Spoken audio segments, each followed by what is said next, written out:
श्रीहरिः प्रेम सत्संग सुधामाला। आपका मन जहां है वहीं आप हैं, इस बात को गांठ बांधकर याद कर लें। यहां बैठे हुए आप यदि कलकत्ते की दुकान का चिंतन करते हैं तो आप असल में कलकत्ते में ही हैं।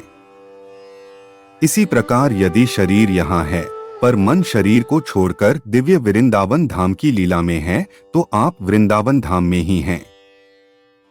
प्रारब्ध पूरा होने पर शरीर गिर जाएगा और आप सदा के लिए उसी लीला में सम्मिलित हो जाएंगे। सब कुछ आपकी इच्छा पर निर्भर है।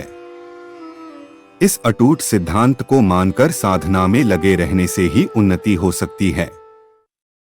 आपके मन की दशा का तो मुझे ज्ञान है नहीं कि उसमें क्या है, पर मेरा तो यह विश्वास है कि जिस दिन आप यथार्थ में चाहने लगेगा कि मेरा मन व्रजलीला में फंस जाए, उसी दिन उसी क्षण अपने आप आपको मन के रोकने की नई नई युक्तियां सूझने लगेंगी कि ऐसे रोकें, ऐसे फंसाएं, ऐसे करें।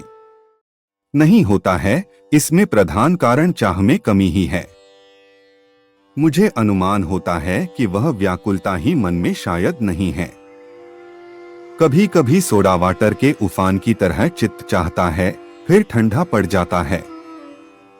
यहां घड़ी दिख रही है, पर यह बिल्कुल सत्य बात है कि इसी घड़ी की जगह श्री कृष्ण हैं।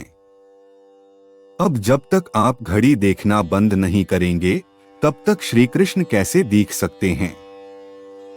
क्योंकि मन तो एक है और वह एक ही काम करेगा, चाहे घड़ी को देखे चाहे श्री कृष्ण को। श्री कृष्ण को देखने पर घड़ी नहीं दिखेगी और घड़ी को देखने पर श्री कृष्ण नहीं दिखेंगे। वैसे ही मन से या तो जगत का चिंतन होगा या श्री कृष्ण का। जहां जिस किसी भी पदार्थ का चिंतन आपका मन करता है, वह पदार्थ उनकी ही माया की रचना है, उनकी एक लीला है।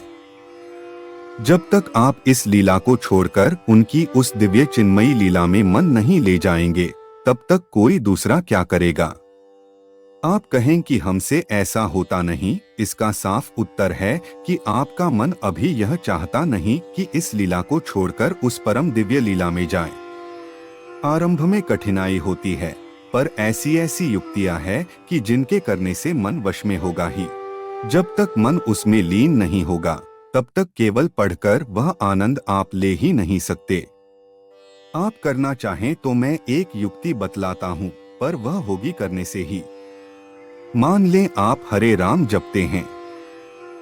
इसको जपते रहें, पर प्रत्येक मंत्र के उच्चारण के साथ एक बार आप यह ध्यान कीजिए कि श्री प्रिया प्रियतम एक वृक्ष के नीचे खड़े हैं। संध्या के समय कहीं चले गए।